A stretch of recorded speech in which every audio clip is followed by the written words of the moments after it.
dalil yang mewajibkan umat Islam untuk menghormati turunan Nabi. Nah, nilai kebangsaan kita selama ini sebagai bangsa Indonesia yang besar, yang memiliki peradaban tinggi di masa silam, yang sebelum kita dijajah orang-orang Eropa dari Portugis seperti Tommy Pires dan sebagainya, yang pernah datang ke Indonesia, ke Nusantara ketika itu menggambarkan betapa orang-orang Jawa itu memiliki confidence, kepercayaan diri yang begitu tinggi di atas bangsa-bangsa lainnya.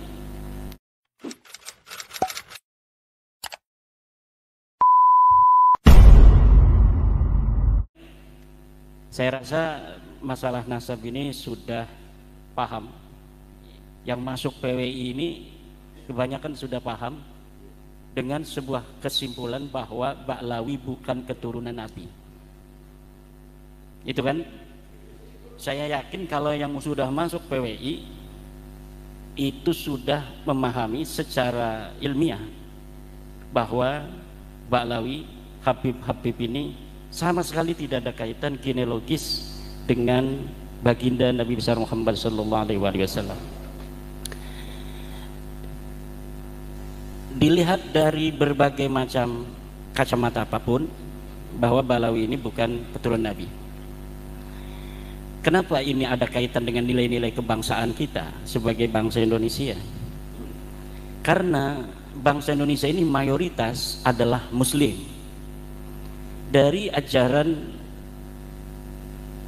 paham keagamaan yang kita anut, yaitu Ahlussunnah wal Jamaah Nahdiyah, ada sebuah istilahnya itu postulat qadiyah tasdiq, bahwa kita disunahkan untuk menghormati dan mencintai keturunan Nabi.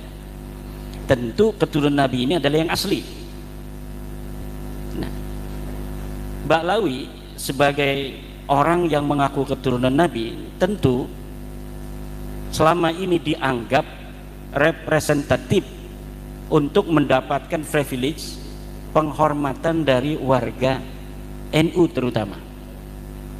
Karena kalau Muhammadiyah sudah merdeka lama, Persis sudah merdeka lama, Al-Irsyad sudah merdeka lama, Nahdlatul Ulama yang merdeka baru yang masuk PWI-LS. Jadi PWI-LS ini nisbahnya dengan Nahdlatul Ulama, PWI-LS nisbah dengan Nahdlatul Ulama adalah nisbah umumun wa khususun mutlakun. Setiap PWI-LS adalah Nahdlatul Ulama, tapi tidak setiap Nahdlatul Ulama adalah PWI-LS. Warga Nahdlatul Ulama yang telah terbebas dari perbudakan spiritual yang Soekarno itu sebenarnya sudah tahun 1939 mengkritisi tradisi mengkultuskan individu hanya berdasarkan genealogi ini, terlepas dari apakah dalam perdebatan paham keagamaan Nahdlatul Ulama itu selaras dengan dalil-dalil yang kuat atau tidak. Terlepas daripada itu, faktanya hari ini sebagian besar kiai kita memiliki postulat kesunahan, bukan kewajiban, karena tidak ada dalil yang mewajibkan. Kepada keturunan Nabi yang asli pun tidak ada sama sekali dalilnya. Kalau kepada ahli bait itu dalilnya neriktik, kalau istilah orang Banten. Banyak sekali dalil kita diwajibkan untuk menghormati ahli bait, yaitu Sayyidatuna Fatimah Az-Zahra, Sayyidina Ali, Hasan dan Husain. Ini dalilnya banyak sekali. Tetapi untuk keturunannya ini hanya merupakan sebuah kesimpulan ilmiah, tesis daripada pandangan beberapa ulama kita. Tidak ada dalil yang khusus yang mewajibkan umat Islam untuk menghormati dzurriyyah Nabi. Tidak ada. Adapun pendapat yang mewajibkan seperti Imam Asy-Sya'rani dan sebagainya, itu hanya dari sisi tasawuf spiritual. Tidak ada dalil yang dapat dijadikan sebuah istinad, sandaran sebagai sebuah sanad dan dalil yang mewajibkan umat Islam untuk menghormati turunan Nabi. Nah, nilai kebangsaan kita selama ini sebagai bangsa Indonesia yang besar, yang memiliki peradaban tinggi di masa silam, yang sebelum kita dijajah orang-orang Eropa dari Portugis seperti Tommy Tires dan sebagainya, yang pernah datang ke Indonesia, ke Nusantara ketika itu menggambarkan betapa orang-orang Jawa itu memiliki confidence, kepercayaan diri yang begitu tinggi di atas bangsa-bangsa lainnya.